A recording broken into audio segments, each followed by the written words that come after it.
오늘 말씀은 교리 설교입니다. 교리 설교를 하면 좀 딱딱한 부분이 있지만 우리 교인들은 딱딱한 음식을 먹을 만큼 성장했다라고 믿습니다. 그래서 잘 삭혀서 소화해서 이 말씀을 잘 받기를 소망합니다. 요한복음 3장에 보면 우리 예수님께서 니고데모와 만남을 소개하고 있죠. 니코데모스라고 하는 사람의 이름의 뜻은 백성을 다스리는 자라는 부모의 열망을 담은 뜻이 있었습니다. 니고데모는 관원이었습니다. 산헤드린 공의의 위원이었고 부자였습니다. 그리고 겸손하기까지 했죠. 그 나이 많은 니코데모스가 예수님을 찾아와서 라비어라고 말할 정도로 아주 겸손한 사람, 깨끗한 사람, 또 율법을 지키려고 무던히 노력했던 사람이 바로 니고데모였습니다. 근데 우리 주님께서 니고데모를 향하여 밤에 왔다라고 말씀하십니다. 이것은 누쿠스, 밤에 속한 사람, 어둠에 속한 사람, 하나님을 떠난 사람이다라는 의미였던 겁니다.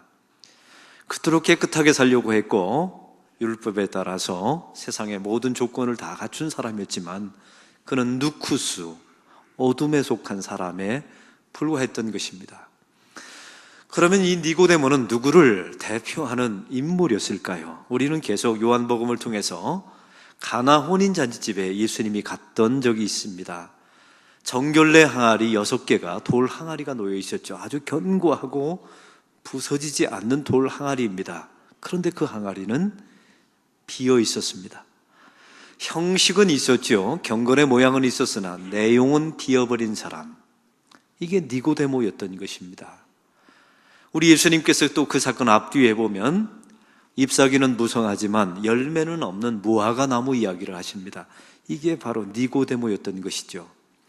모형이었던 성전에서는 열심히 예배드리고 모형인 어린 양의 제사는 열심히 드리지만 그 모형의 실체이신 예수님은 알아보지 못했던 유대인들, 이 사람을 상징했던 사람이 니고데모였던 겁니다.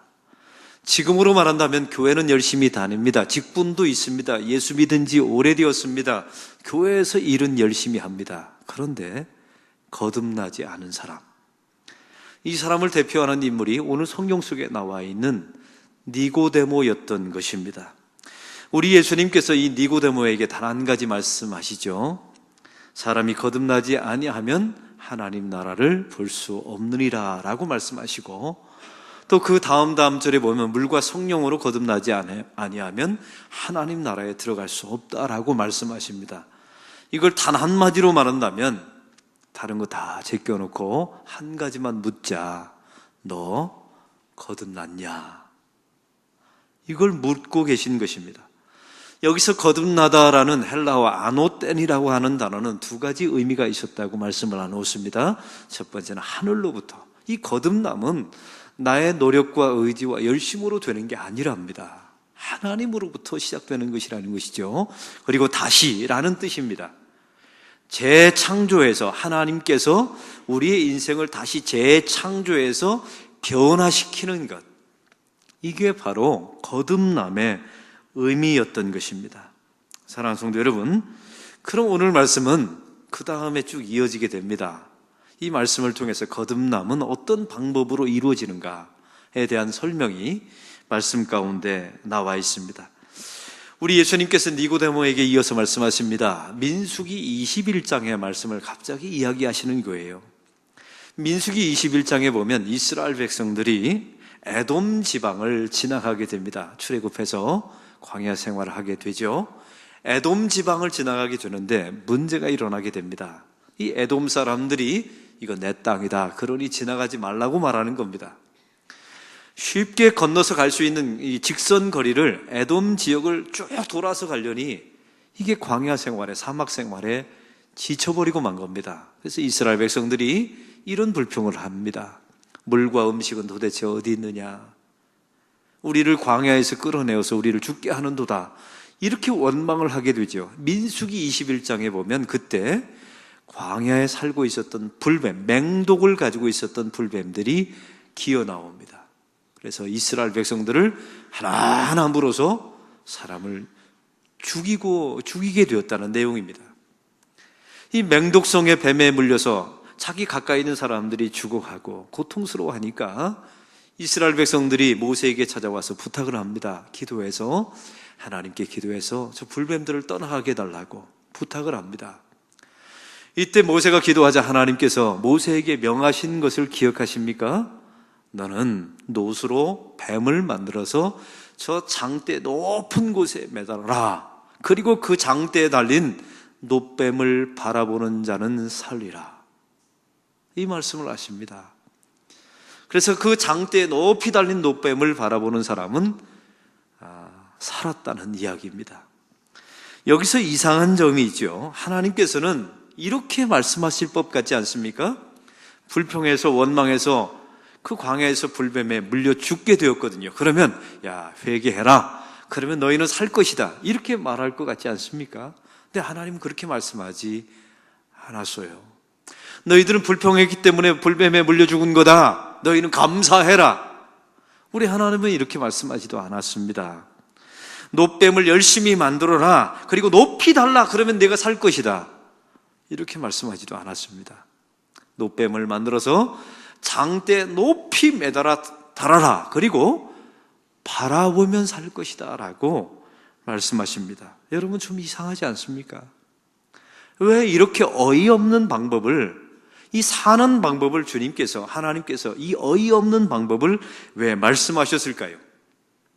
바로 이것이 거듭남의 방법이기 때문에 그렇습니다. 우리가 어떻게 거듭날 수 있는지 이걸 알려주는 내용이에요. 뱀은 사람들이 가장 싫어하고 혐오하는 동물입니다. 놋은 그 당시에, 놋이라고 하는 금식은 성경에 보면 금속은 심판을 상징하는 금속입니다. 놋뱀은 이렇습니다. 십자가에 달린 예수님을 보여주는 그림이었던 거예요. 도구였던 겁니다. 예수 그리스도가 저와 여러분이 받아야 되는 모든 진노 심판을 대신 짊어지시고 그 저주의 십자가에 매달리신 예수님을 보여준 게 그 놋뱀이었던 겁니다. 그래서 성경은 말씀하시고 있는 거죠. 십자가에 달린 예수님을 바라보라. 그러면 너희는 거듭난다. 살 것이다. 할렐루야. 이것이 거듭남의 방법입니다. 놋을 열심히 만든다고 해서 거듭나는 게 아니에요. 장대에 높이 단다고 해서 거듭나는 게 아닙니다. 회개하고 우리가 감사를 막 말한다고 해서 거듭나는 게 아니에요. 십자가에 높이 달린 예수 그리스도를 그냥 바라보라는 겁니다. 그러면 너희는 살리라. 거듭날 것이다. 이게 바로 거듭남의 극단성입니다. 그래서 14절은 오늘 성경 예수님께서 니고데모에게 14절을 이렇게 말씀하십니다. 다 같이 읽겠습니다. 모세가 광야에서 뱀을 든 것 같이 인자도 들려야 하리니. 여러분 여기서 인자도, 예수님도 들려야 하리니, 이 말씀을 초점을 두시기 바랍니다. 여기서 들리다라는 헬라어 휩소라고 하는 단어는 들어 올리다, 교수형에 처하다라고 하는 단어입니다. 우리가 그 십자가에 매달려서 죄의 대가를 교수형으로, 십자가형으로 치러야 돼요. 그런데 주님께서 그 저주의 십자가, 우리 예수님이 놋뱀이 되어 주셔서 십자가에 대신 죽으셨다는 겁니다. 그걸 바라보면 만들려고도 하지 말고, 장대 높이 기어 올라가려도 하지 말고, 회개한다고 자랑하지도 말고, 나는 감사했으니 거듭나게 해달라고도 하지 말고 그냥 바라보라 합니다. 이게 은혜의 거듭남의 극단성입니다. 이 말을 들었던 니고데모가 얼마나 충격을 받았겠습니까? 얼마나 당황했겠습니까? 자기는 지금까지 율법을 615가지를 만들어서 열심히 지켜서 거듭날 줄 알았어요. 구원받을 줄 알았단 말이죠. 율법적으로 깨끗하고 도덕적으로 지식적으로 모든 것을 다 갖추면 나 같은 사람이 구원받을 것이라고 생각했어요. 근데 예수님은 말씀하십니다. 그런다고 구원받는 게 아니라는 겁니다. 광야의 장대에 높이 달린 놋뱀을 바라보아서 이스라엘 백성들이 살았듯이 너희도 십자가에 높이 달린 예수 그리스도를 바라보기만 하라고. 그러면 살 것이다. 주께서 말씀하십니다. 이게 바로 안옷된 하늘로부터 시작된 하나님의 거듭남의 시작인 줄로 믿습니다. 그런데 광야에서 놀라운 일이 벌어졌죠. 그거 바라보면 사는데 그걸 안 바라본 인간들이 있었어요. 여러분, 우리는 이게 이해가 안 되죠. 장대에 높이 달린 노뱀을 바라보면 살리라 했는데 그걸 고개만 들면 보는데 그걸 안 바라보고 독이 온몸에 퍼져서 많은 하나님의 백성들이 광야에서 죽었습니다. 여러분, 이게 이해가 되십니까? 안 믿을 사람은 안 믿습니다. 내가 의지를 동원한다고 믿는 게 아니에요. 하나님께서 약속한 백성, 선택한 백성만 십자가에 달리신 예수님을 쳐다봅니다. 이게 거듭남의 교리입니다. 저는 임종 예배를 드리면 참 신기한 게 있어요. 저는 특별히 믿지 않는 사람들이 임종을 하게 될 때 저를 초청해서 세례를 베풀어 달라고 부탁을 하는 경우가 있어요. 근데 만약에 갔을 때 의식이 없으면 저는 절대로 세례를 주지 않습니다. 왜요? 자기 신앙 고백이 있어야 되는데 어떻게 의식이 없는 사람에게 세례를 줍니까? 믿지 않는 사람이 의식이 있습니다. 이제 가서 세례를 주려고 준비를 다 해서 묻는 거예요. 예수님을 영접하십니까? 그런데 이상한 것은요, 대부분이 영접을 안 합니다. 참 이상하죠? 죽을 때가 되면 연약해서 보험 드는 식으로 내가 영접합니다, 그까짓 거 이렇게 말할 것 같잖아요. 영접을 안 하는 사람을 전 많이 봤어요. 여러분, 이걸 어떻게 설명할 수 있나요? 사람이 위기에 처하고 죽음 앞에 가면 하나님을 찾는 게 아닙니다. 하나님께 약속된 사람, 하나님께서 구원하기로 작정한 사람들만이 예수님을 영접하고 거듭나고 구원받는 역사가 일어나는 줄로 믿습니다. 이게 바로 아노덴이라고 하는 단어예요. 거듭나다, 하늘로부터, 하나님께로부터 시작된 사람만이 거듭날 수 있다는 뜻이에요. 이게 거듭남의 극단성입니다. 거듭난 사람은 십자가에 달린 예수님을 아무나 보는 게 아닙니다. 만세전부터 영원하신 하나님께서 예비하시고 예정하신 사람들만이 봅니다. 그리고 그런 사람들은 십자가를 바라볼 때마다 이런 생각을 갖게 되죠. 하나님, 저는 제 안에 어떠한 가능성도 없습니다. 제가 예수님을 십자가에 죽인 주범입니다라고 주님 앞에 회개하죠. 내 안에 선한 것이 아무것도 없다는 사실을 십자가 밑에 고백합니다. 그리고 말하죠. 오직 주의 은혜만, 안옷된 하늘로부터 주어진 거듭남만이 저를 구원할 수가 있습니다. 이 말을 하죠. 그리고 이런 사람에게 거듭남의 흔적인 성화, 삶의 변화가 그 삶 속에 반드시 일어나게 됩니다. 사랑하는 성도 여러분, 이런 과정을 가고 있는 거 맞죠? 여러분, 이 과정 가고 계시죠? 오늘 말씀의 사도 요한은 지금까지의 이 거듭남에 대해서 쭉 설명했는데, 이제 니고데모와 이 거듭남에 대한 교리를 쭉 설명하다가 이것을 요약하고 핵심적인 내용으로 다시 정리해서 말합니다. 그게 바로 요한복음 3장 16절이에요. 이 말씀은 새신자에게 전도하고자 쓰는 용어가 아닙니다. 이거는 이미 거듭남에 대한 교리를 충분히 설명하고 나서요, 그리고 나서 이걸 요약한 내용, 기존의 신자들을 위해서 주신 하나님의 말씀입니다. 요한복음 3장 16절 읽겠습니다. 하나님이 세상을 이처럼 사랑하사 독생자를 주셨으니 이는 그를 믿는 자마다 멸망치 않고 영생을 얻게 하려 하심이라. 아멘. 이 말씀의 원문은 이렇게 시작합니다. 이 얼마나 큰 사랑인가. 이렇게 원문은 이렇게 시작합니다. 이 말씀 안에 기독교의 진짜 교리가 숨겨져 있죠. 그 교리 가운데 가장 중요한 이 거듭남의 교리 가운데 하나는 보내심의 교리입니다.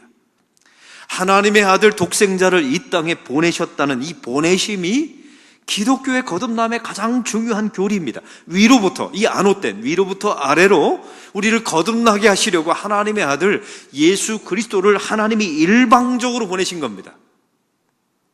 여러분이 믿을 준비가 되어서 보낸 게 아닙니다. 여러분이 의롭다고 칭함을 받아서 보낸 게 아니에요. 우리는 아직 죄인 되었을 때 그리스도께서 우리를 위하여 자기의 목숨을 내어 주셨습니다. 하나님께서 당신의 독생자를 보내주셨죠. 이게 기독교의 보냄의 교리예요. 세상의 모든 종교는 다 똑같은 도식을 가지고 있습니다. 인간이 신을 찾아갑니다. 근데 기독교만은요, 참 놀라운 게 신이 인간을 찾아옵니다. 참 이상하죠? 세상의 모든 종교는 다 자력 종교예요. 스스로 업보를 쌓고 노력하고 선행을 쌓아서 구원을 이루고 거듭나는 종교가 세상의 모든 자력 종교예요. 근데 기독교만은 타력 종교입니다. 안옷된 하늘로부터, 이게 유일하게 하늘로부터 하나님의 예정 가운데 하나님의 선택된 사람만 안옷된 하늘로부터, 이게 기독교만의 아주 극단적인 교리입니다. 세상의 모든 종교는 다 땅 파는 종교입니다. 땅을 열심히 무엇인가를 파서 얻지요. 근데 기독교는 천수답입니다. 자기가 아무리 노력할지라도, 천도삽 아시죠? 저 시골에서 하늘 밑에 논이 있어요. 근데 그 논은 농사를 지을 수 있는 방법은 딱 한 가지밖에 없습니다. 열심히 밭을, 논을 일구고 마지막 순간에 손을 딱 놓고 하늘을 바라봐요. 하늘이 비를 내려주지 않으면 농사 지을 수 없는 논이 천수답입니다. 기독교는 땅 파는 종교가 아니에요. 이 기독교의 유일한, 세상의 모든 종교는 다 땅을 파는데 기독교는 하늘을 바라봐요. 세상의 모든 것들은 인간이 만든 종교입니다. 근데 기독교는 종교라고 말하지 않아요. 계시라고 말합니다.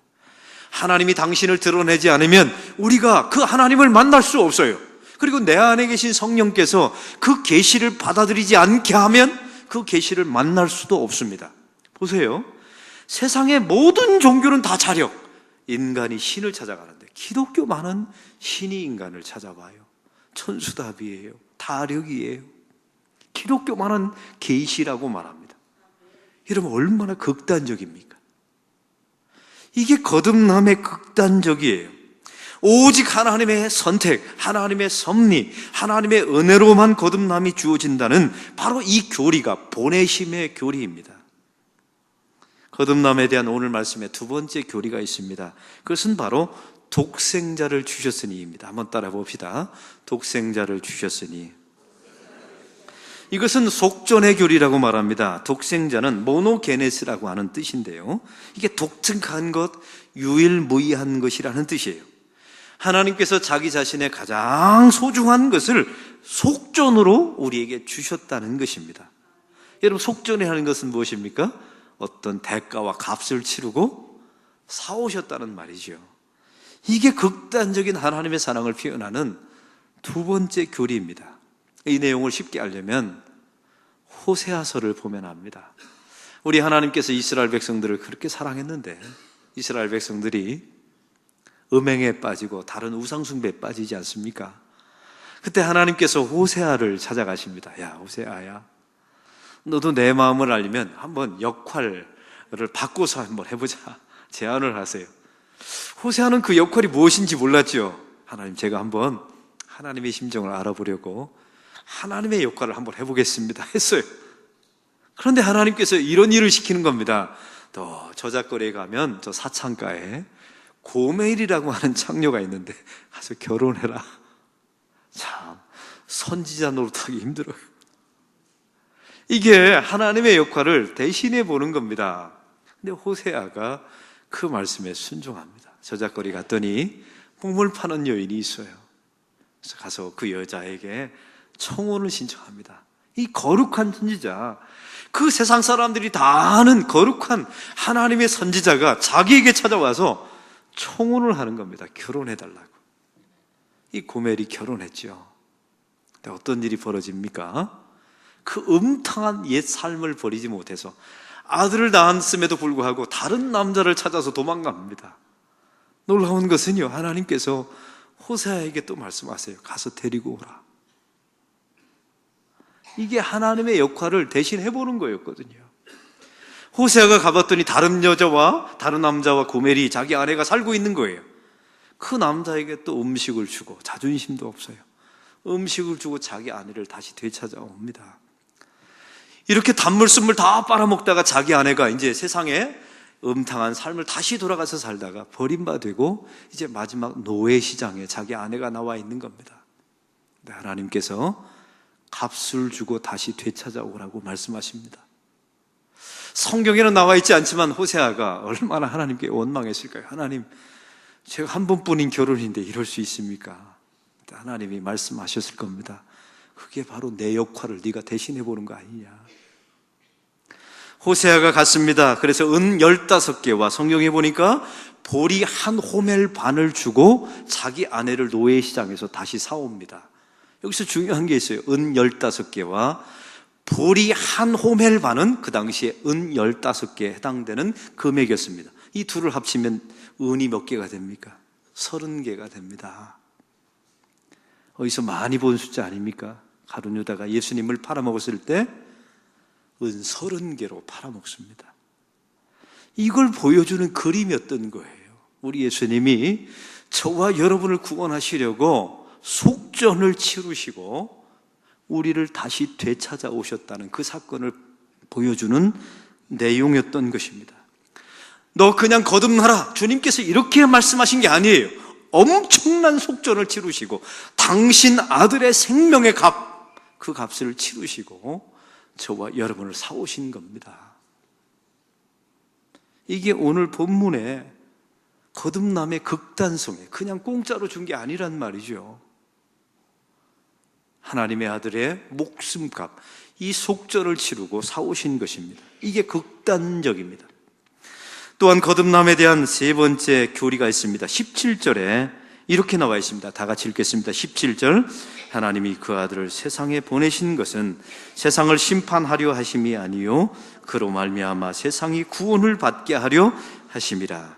이 말씀에 세상에 보내신 것은, 이 말씀은 이 보내셨다라고 하는 단어가 있습니다. 이게 헬라어로 아포스텔로라고 하는 단어인데요, 내어줬다, 유기시키다, 버림받았다라는 뜻입니다. 한번 따라해 봅시다. 유기시켰다. 이 말씀 가운데 바로 유기의 교리가 있습니다. 십자가 사건은 하나님께서 예수 그리스도를 십자가에서 유기시킨 겁니다. 여러분, 죄라는 것은 하나님께로부터 우리를 유기당하게 만듭니다. 근데 예수님께서 대신 십자가에서 유기당한 겁니다. 세상에 많은 영화 감독들은 예수님의 일대기를 그릴 때 그 육체적인 고통을 자꾸만 리얼하게 그려놔요. 패션 오브 크라이스트 같은 영화를 보면 그 예수님이 찢기시는 장면들을 막 그려놓는데 그건 성경을 잘못 해석한 겁니다. 성경의 십자가에서 예수님의 가장 큰 고통은 육체의 고통이 아니라 유기당하는 고통입니다. 그래서 예수님께서 가장 극심한 고통의 자리에서 외치신 말을 기억하십니까? 하나님이여, 하나님이여, 어찌하여 나를 버리시나이까? 왜 나를 유기하십니까? 본래 저와 여러분이 유기당해야 되는데 하나님의 아들이 십자가에서 유기당하신 겁니다. 이걸 통하여 우리가 거듭나게 된 것입니다. 이게 바로 거듭남의 극단성이에요. 그냥 너 거듭나라, 그냥 하늘로부터 그냥 주어진 게 아니에요. 하나님의 아들이 유기당하시고 속전을, 생명의 속전을 치르시고 우리가 거듭나게 된 것입니다. 이게 바로 거듭남의 극단성임을 잊지 마시고 이 속에 하나님의 은혜가 들어있다는 사실을 기억하시기 바랍니다. 이게 바로 오늘 요한복음 3장 16절의 말씀의 내용입니다. 사랑하는 성도 여러분, 제가 여러분을 보니까 여러분은 이미 거듭남의 극단성을 경험한 사람이라고 믿습니다. 그런 사람들은 다음과 같은 몇 가지를 반드시 조심하셔야 합니다. 첫 번째는 이런 사람들이 은혜의 극단성, 이 거듭남의 극단성을 경험한 사람들은 조심해야 될 첫 번째는 율법 폐기론자가 되면 안 됩니다. 이런 사람들이 대부분 이런 유혹에 빠집니다. 우리는 아무것도 할 필요가 없어, 그냥 누리면 돼. 예수님께서 모든 것을 하셨고 십자가에서 완성하셨으니까 우리는 가만히 있으면 돼. 그러면 하나님께서 때에 따라서 그냥 거듭나게 하시고 구원시켜 주실 거야. 아니요, 이건 기독교의 교리가 아닙니다. 거듭남의 교리는 이런 게 아니에요. 하나님의 백성들은 거듭났습니까? 우리가 해야 되는 게 있어요. 거듭남의 백성에 맞는 삶을 살아내셔야 합니다. 내 100% 의지를 동원해서, 그리고 100% 성령님의 도움을 받아서 거룩한 하나님의 백성으로 살아가셔야 돼요. 할렐루야. 그게 바로 지난주에 말씀을 나눴던 거듭남의 증거입니다. 거듭남의 표적이에요. 흔적이죠. 가만히 있으면 안 됩니다. 율법을 끝까지 지켜내려고 노력해야 합니다. 여러분, 율법을 지킨다고 구원받는 것 아니에요. 우리는 믿음으로 구원받죠. 그러나 율법이 없이는 구원받을 수가 없어요. 왜요? 율법은 진단 기능이 있거든요. 내가 죄인이다, 진단해야 치료가 되는 것 아닙니까? 그래서 율법으로 구원받는 건 아니지만 은혜로 믿음으로 구원받지만 율법이 없이는 구원받을 수가 없어요. 히브리서의 말씀에 보면 너희는 피 흘려 하나님의 율법을 지키지 아니하였다라고 책망하고 있습니다. 우리가 율법을 피 흘려서 최선을 다해서 지켜봐야 내가 얼마나 지독한 죄인임을 압니다. 그런 사람들이 그제서야 십자가를 꽉 붙들게 되는 거죠. 율법 폐기론자가 되면 안 됩니다. 이 거듭남의 극단성을 경험한 사람들은 두 번째로 회개 무용론자가 되면 안 됩니다. 이 어떤 사람들을 보면요, 극단적인 은혜주의자들을 보면요, 예수님께서 십자가에서 과거와 현재와 미래의 죄를 다 짊어지고 죽으셨으니까 회개하지 않아도 된다, 이렇게 말하는 사람들이 있어요. 그렇지 않습니다. 아니요, 기독교는 날마다 내가 내 안에 얼마나 큰 죄가 있는지를 깨달아야 합니다. 그리고 주님 앞에 입술로 고백해야 되죠. 그리고 고백한 그 죄를 다시는 반복하지 않도록 노력해야 합니다. 예수님의 공생의 첫 번째 했던 말을 기억하십니까? 회개하라, 천국이 가까워하느니라. 회개하라고 주님께서 말씀하세요. 거듭난 백성도 마찬가지입니다. 회개 무용론 아닙니다. 날마다 내 안에 죄가 있다는 사실을 알고 회개하셔야 돼요. 브라운이라고 하는 유명한 신학자가 성화에 대해서 이런 말을 했어요. 들어보십시오. 성화란 그 출발점이 인간의 타락이고 종착역은 하나님의 형상의 회복인 사람의 변화이다. 성화의 출발점은 내가 죄인이라는 사실을 고백하고 하나님 앞에 회개하고 돌이키는 데서부터 시작된다는 거예요. 그리고 종착역은 하나님의 형상으로 내가 변화되는 겁니다. 이게 성화예요. 그래서 우리는 날마다 회개하셔야 합니다. 또한 이 거듭남의 극단성을 믿는 사람들이 저지르기 쉬운 오류가 있어요. 심판과 진노와 공의에 대해서 이 사람들이 말하지 않습니다. 아니요, 말해야 합니다. 왜요? 진짜 사랑은 공의 속에 있는 사랑이 진짜 사랑입니다. 여러분, 자식을 때리면서 부모가 울지 않습니까? 그게 진짜 사랑이에요. 잘못 나가는 자식을 바라보면서 웃고만 있는 자녀, 그냥 내가 너 용서한다? 사랑이 아니에요. 그 자식을 때리면서 눈물 흘리는, 그게 성경 십자가에 나타난 하나님의 모습 아닙니까? 그래서 우리가 거듭남의 극단성을 고백하는 사람들은 하나님의 그 살벌한 진노 속에 우리가 은혜를 입었다는 사실을, 우리 십자가에서 나에게 쏟아질 모든 진노를 하나님께서 당신의 아들 예수님에게 그 모든 진노를 다 쏟아붓고 우리가 살았다는 사실, 그 장대 위에 십자가의 높은 곳에 예수님이 달리시고 그 예수님이 내가 받아야 될 모든 저주를 다 받으시고, 우리에게는 주님께서 딱 한 가지만 말씀하시죠. 바라만 보라고. 네가 십자가에 올라가서 달릴 필요도 없고 네가 노뱀을 만들려고 하지 말고 그냥 바라만 보라고. 하나님의 아들 예수가 너를 위해서 모든 저주를 다 뒤집으시고 십자가에서 죽었으니 바라만 보라고. 이 공의 속에, 심판과 진노 속에 하나님의 사랑이 있는 것입니다. 또한 극단적인 이 거듭남을 말하는 사람들이 조심해야 될 게 있어요. 성화를 자꾸만 생략합니다. 아니요, 예수 거듭난 사람에게는 반드시 표징이 나타나야 합니다. 변화가 있어야 돼요. 거듭났다는 증거가 있어야 합니다. 그게 여러분의 삶 속에 율법을 지키고 하나하나 변화되는 삶이 있어야 될 줄로 믿습니다. 오늘은 부부주일입니다. 한국교회가 사실 오늘 스승의 주일로 지키기도 하지만 부부주일입니다. 사랑하는 성도 여러분, 이 부부주일에 이 말씀을 적용하면 이렇습니다. 에베소서 5장 25절에 보면 하나님께서 남편들에게 말씀하십니다. 남편들아, 아내 사랑하기를 그리스도께서 교회를 위하여 자기 목숨을 내어주심 같이 하라 라고 말씀하시고, 또한 이제는 아내들아, 에베소서 5장 22절에 아내들아, 내 남편에게 복종하기를 하나님께 하듯 하라고 말씀하십니다. 여기서 중요한 원리가 있어요. 이 모든 것이 다 하나님과 관계 속에서 이루어지는 거라는 겁니다. 아까 너희 아내를 사랑할 때 누구처럼 사랑하라고요? 예수님이 교회를 사랑하신 것처럼 예수님과 연관되어 있어요. 이 아내들이 남편에게 복종하는 것도 나 복종할래. 어림없어요. 인간은 그래서 되는 게 아니에요. 하나님께 복종했듯이 남편에게 이 하나님과의 관계를 말씀하고 있습니다. 부부와의 사랑이 그래요. 여러분, 이 부부주일에 내가 사랑할래 결심한다고 되는 게 아니에요. 기독교는 그런 종교가 아닙니다. 안옷된 하늘로부터 하나님의 사랑을 경험해야, 하나님과의 관계가 바라야 부부와의 관계도 건전하고 건강하고 사랑하는 관계가 될 줄 믿습니다. 참 놀라운 사실은 이런 관계예요. 남편과 아내가 멀리 떨어져 있죠. 둘 사이는 멀어요. 피라미드처럼. 근데 이 가운데 꼭지점에 하나님이 계세요. 남편도 하나님을 사랑하고 하나님께 나아가고, 아내도 하나님을 사랑하고 하나님께 나아가면 둘 사이가 점점 가까워지고 꼭지점에서 함께 만나게 되는 겁니다.